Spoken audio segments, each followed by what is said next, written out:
Excellency Vice President,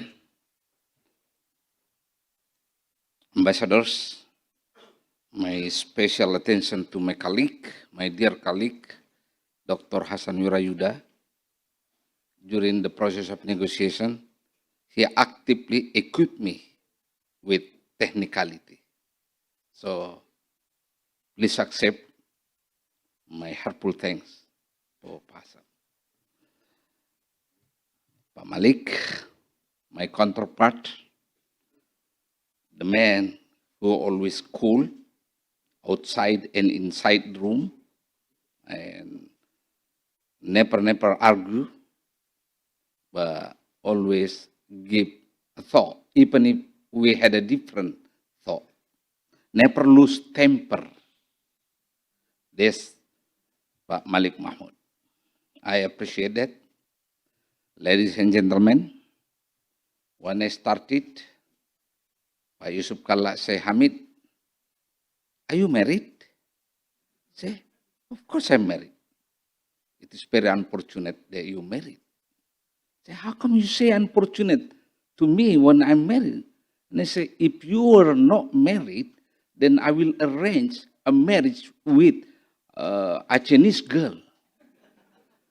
And what's the relationship with the peace? And say, if you marry with the Chinese girl, then we are going to make a peace very quick because you understand the attitude of the Chinese. You understand the values. You understand the feeling of Chinese. My first lesson from Pak Yusuf Kalla is a lesson of understanding the value of Chinese. This way, I have to understand the character of Mr. Malik Mahmud, the character of Dr. Zaini Abdullah, etc., etc., because they are my counterpart. I do have to understand it before going to the negotiation table. A good story is that it was the first round of the negotiation, second day. President Ahtisaari said to us, gentlemen, you know each other already. Why don't you talk directly without my presence? I'm out. Okay, everybody agrees. So I took the lead. And I said to the GAM delegates, let's negotiate in Indonesian language. They completely reject. No. We conduct the negotiation in English. And I said, no, you understand the Indonesian. And they say, you also understand the English. No solution. The negotiation got stuck for one day. Discontinued because of the language. So I came to Ahtisaari, President, we had a problem here. Unexpectedly, he said, Mr. Awaluddin, is your own business. Resolve it by your own way. So we did not conduct any negotiation that day. The night, it came to my mind, I had a solution. I came to President Ahtisaari. Mr. President, I had a solution. We are using the third language. No English, no Indonesian. So what's that? Malay language. So I proposed and Pak Malik Mahmud say, okay, let's move on with Malay language, with the same thing actually. The message is, conducting the peace negotiation, you have to be a rich in method. You get stuck in one issue, you go to another way to solve it. There is another day. When we started, there was a time we went to Europe back and forth to find who is the really leader of the GAM. Pak Kalla led the team, four of us. We took the canoe in Amsterdam with some of the GAMS activists. We were on the water. Pak Yusuf Kalla say, Hamid, sit here next to me. And my other colleague who say, Farid, you sit over there. We didn't know the meaning of this order. When we reached the hotel, we asked Pak Kalla, why did you ask us to sit next to you, each other? And say, well, Hamid, they are still our enemy. Say, what's wrong with that? What happened if they lose temper, they lose control, they push me to the water? And they say, but the water is not so deep. They say, it doesn't matter deep or not, shallow or deep, I don't know how to swim. So, ladies and gentlemen, Pak Kalla said to me, Hamid, negotiation is not a zero-sum game. You have to give and you have to accept. Okay? That's my first order from Pak Kalla. Negotiation means take and give. Do not expect you get what you want. The most important thing for you as a representation of the government to give more than what you receive from the government. I just want to convince the GAM leaders, no independent, okay, no independent. We will be united again as one nation, and decommissioning the guns and integrating themselves. That's it, the unit. The rest you can give. That's the first message they got. That's why if you see the memorandum of understanding, you will see the whole items that we have is offering actually, instead of receiving from the government. And second, he said to me, Hamid, Mr. Malik Mahmud dan Zaini Abdullah, older than you. You have to respect the elders. Because negotiation means respecting, understanding each other. Do not intimidating them just because of your representing the government and you are minister. No. Your position is equal position during the negotiation. That's the second order. So I implementing this. I never met Pak Malik Mahmud before.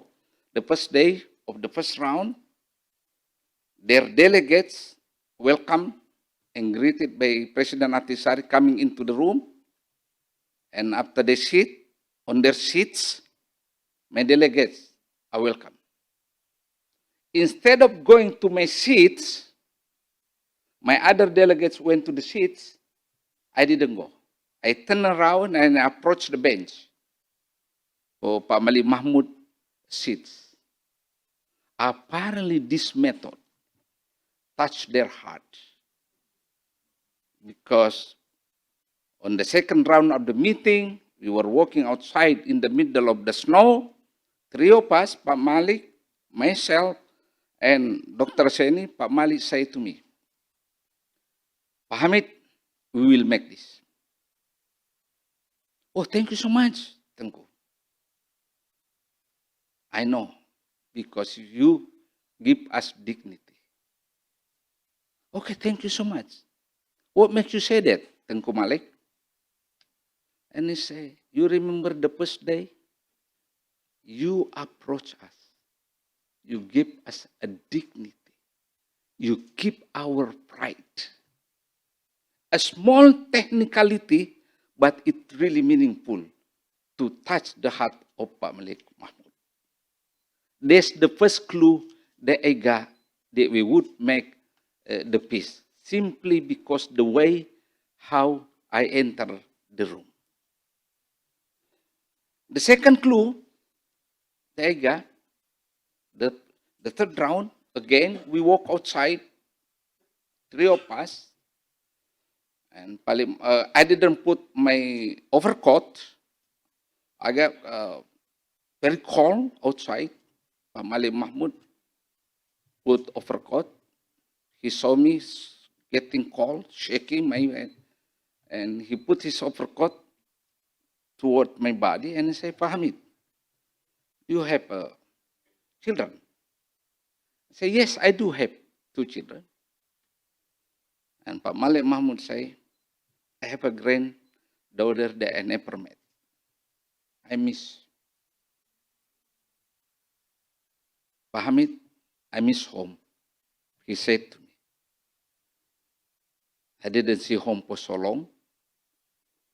I dream standing on the ocean to see the Buginese ship, because apparently his father used to own a Buginese ship in Singapore.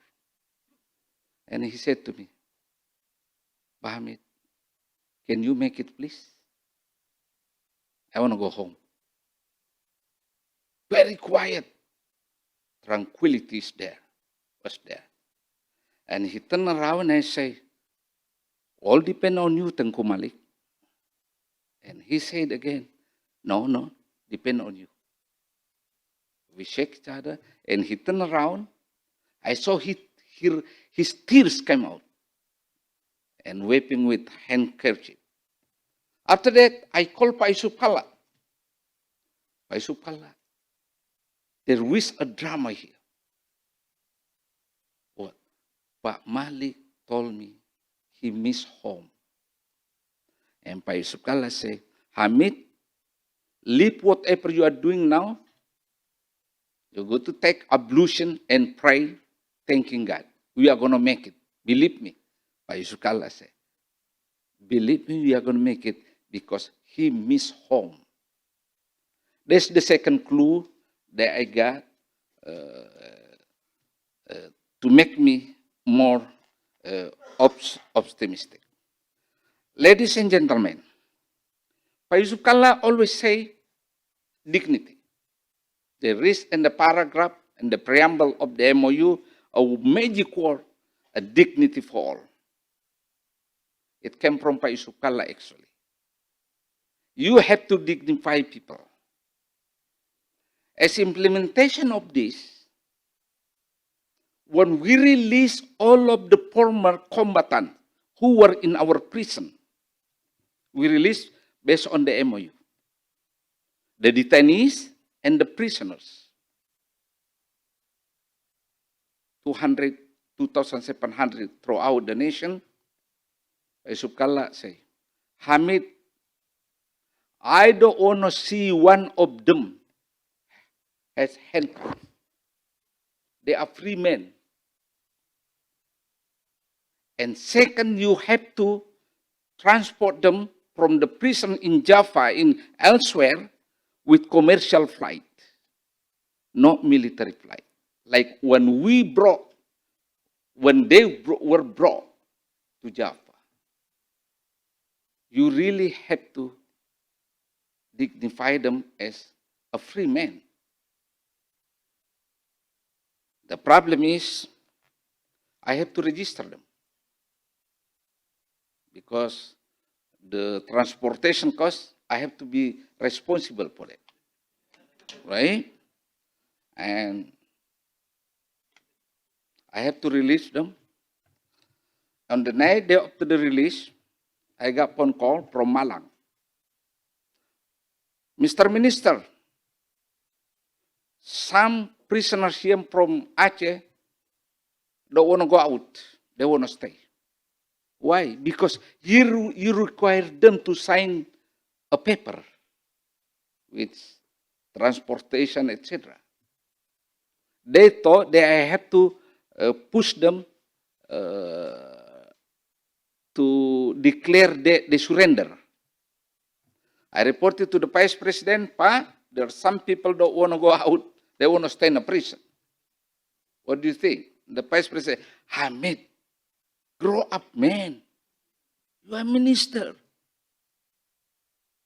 Make up your decision. Okay? Make cabinet assistant. So I called them up at 10 o'clock p.m. Tell those people, including the former vice governor, wakilnya Rwandi, Nasar, the boycott led by Nasar. And I say, until 12 o'clock tonight, if they refuse to sign the paper, take it or leave it. No release.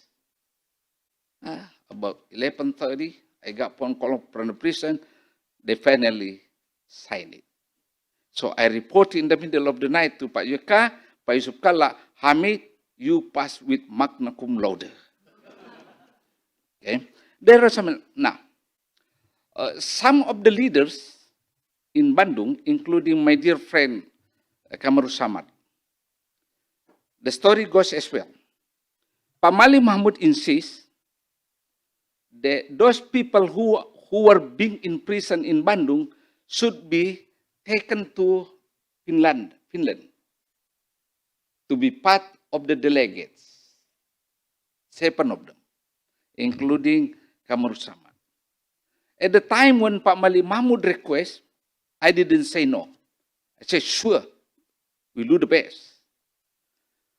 Well, I called the Supreme Court Justice. Is it possible to take the prisoner go outside? And the Chief Justice said, Hamid, after the court decision is all up to the government. The problem, can you take the political protest, complaint? You're right. So I went to see those 7 prisoners in Bandung because Pak Malik Mahmud really insists. So I went there. And one of them is called Usman Lampu Awe. He was the leader. And as soon as I offered the opportunity, I'm going to release you. And they say, what kind of lie the government gave us again? We never believed the government. I said, no, you have to believe me this time.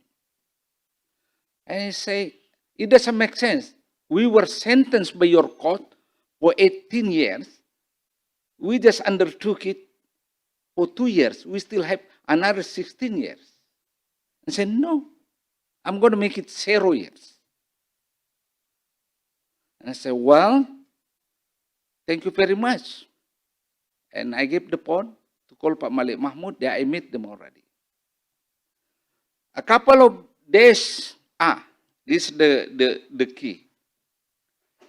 In order to convince Pak Malik Mahmud and the leaders, I asked my immigration officer to come inside to the prison to make the passport for those 7 people. That's why there is no single person on earth has a passport which using the prison as address. Only for those 7 people. And then I asked the tailor, come to the prison to make a suit because I'm planning to take them to Helsinki. Couple of days before departure, I came to see them.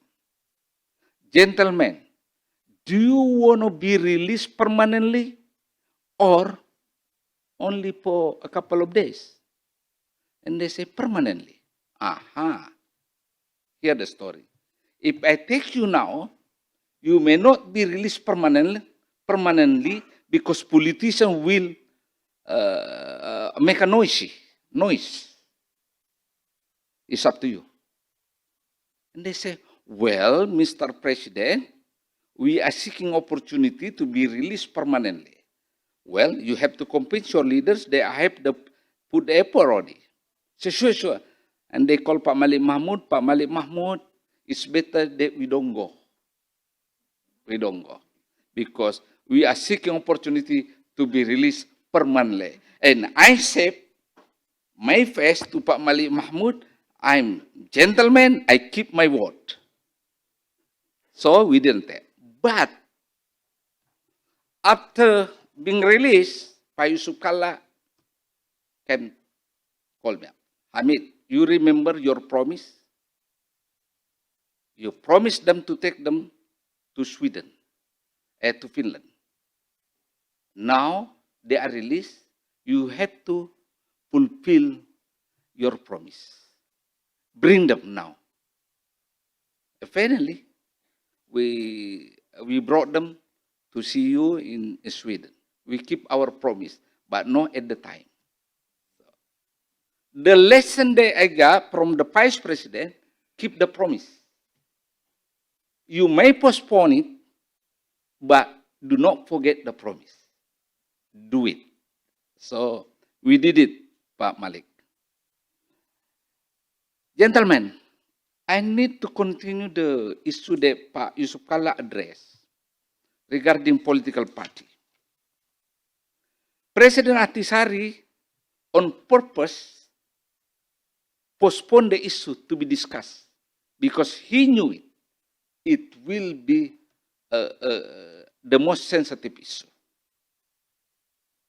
So he waited until the very last round of the meeting. I convinced Pak Yusuf Kalla, Vice President, they really demand they have their own political party.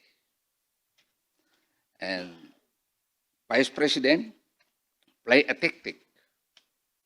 Here, the original document, he invite all the 10 political party coming to his place, his office, and make a promise. They sign it. Each of political party open their doors to be used as political vehicle to the government. Here, very authentic. Led by Pak Yusuf Kalla as the chairman of Golkar and 9 others political party. So I brought this to the negotiation table. But Pak Malik Mahmud, apparently the first time you were so stubborn, Pak. I'm so sorry. You refused this. Okay? And then we play another tactic. We suggest that the movement brought for judicial review at the Constitutional Court for the law, political party law. And I helped them to make the petition. But at the end, again, they refuse. They want to have their own political party. And finally, President Ahtisaari asked me, please, second floor. If he asked me for lobby, one-on-one meeting, always say second floor. So I went up. He said to me, Minister, may I know the size of your shoes? My size? The size of my shoes? Yeah.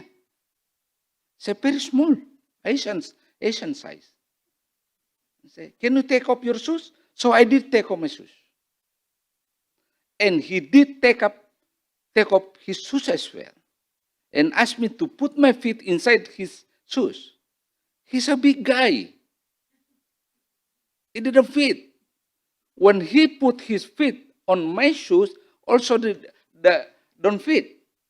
And he said to me, you see, Mr. Minister, how uncomfortable it is to wear the shoes that do not belong to you. The same as the movement. They don't use any other vehicle. They want to have their own vehicle. It's a very, very Ahtisaari at the time took a side in favor for government for special issue, political party. And then we go back and forth. Finally, Mr. Kalla found a solution and make decision in the middle of the night, Jakarta time, and we finally agree. The second time I saw Pak Malik Mahmud as a tear. When I came to the room, he said, okay. He took me around and he said to me, Pak Hamid, Acehese people owe you. Acehese people know how to pay debt. We owe you a lot. Thank you so much. You did a favor for us. It was the last issue that we resolved and really satisfy the movement. Really satisfy. Ladies and gentlemen, if you see 7 months of the negotiation, about 80% solved by lobby, no inside the room. Inside the room is rhetorical things. Who says what and why, and sometimes condemning each other. But the true solution actually is through lobby. Between me, Tengku Malik, and Dr. Seni, walking around the mansion. And sometimes involve President Ahtisaari. Yes. Again, 80% of the solution resolved by personal lobby between me and Pak Malik Mahmud. That's the reason there are so many things we solve outside and interpreted differently by others. Because we did not discuss it in the room. We discuss it by walking around the mansion in the middle of the snow. 80%. Ladies and gentlemen, the lesson learned that we got here, solving the problem depend on the method also. Not only the substance, but the method. The method, among others, personal approach. We can fight inside the room, but at night, we came to have a cup of coffee as a friend. We condemning each other the morning, the daytime, but we have a good fun at the restaurant at the night. It's personal approach. Indeed, we condemning each other. But hey, during the evening time, we had a good time together. In many, many occasions, I went to see Pak Malik Mahmud in his hotel without telling my delegates. Because if I told them, they might protest. Another issue is that one day I addressed Pak Malik Mahmud, Excellency. I got a complaint from my delegates. Give me a note. Mr. Awaluddin, you are not supposed to address them as Excellency because they are not ministers and they are not ambassadors. So I responded by saying, you want a title or you want a peace? So I reported to Pak Yusuf Kala and Pak Yusuf Kala, Hamid. If you want to call them a king or the queen, just do it in order to have the peace. Don't worry about the title. So, second lesson learned method is direct talk. Because we can see eyes on eyes between my delegates and the movement delegates. Direct talk. No interpretation in the middle.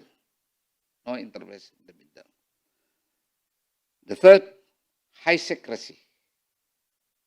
We didn't leak any information to the press about the substance that we discussed. Otherwise, it would create a noise among the political men at the parliament. One day, some member of parliament insist me, Pak Hamid, you really have to push the movement to declare they dropped the idea of independence. And Pak Malik Mahmud, I think, followed the news. He asked me for the lobby, Pak Hamid, I know how hard how difficult your position is, because you are being insisted with the parliament to insist us to drop the idea of independence. Pak Hamid, you had a good education, you know. Since we didn't talk inside the room about independence, mean it goes without saying it, we don't have any idea on that. But we cannot express it now because we have to keep the spirit of our father. So I had a commitment with Pak Malik Mahmud. We didn't discuss the idea of dropping the concept of independence. But it goes without saying it. If we come to the table for the negotiation, means we will follow the order, not discussing it. So let's put this aside. Another lesson learned is that we conduct the negotiation by offering a concrete thing. What's a concrete thing? The whole offer that we gave to the movement started by the idea of amnesty. If you see the minutes of meeting, 90% of the first round and the second round of the meeting was about amnesty juga. From idea, from legal perspective, until the technicality. What do we mean by amnesty?